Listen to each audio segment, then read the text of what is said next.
தன்னை மறந்து மண்ணில் விழுந்து இளமை மலரின் மீது கண்ணை இழந்த வந்து தேக சுகத்தில் கவனம் காட்டு வழியில் பயணம் கங்கை நதிக்கு மண்ணில் அணையா இளமையெனும் பூங்காற்று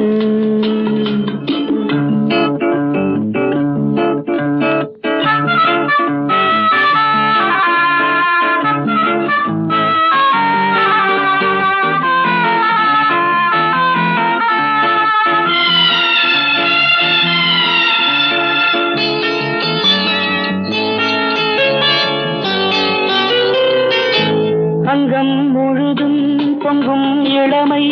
இதம் பதமாய் தோன்ற அள்ளி அணைத்த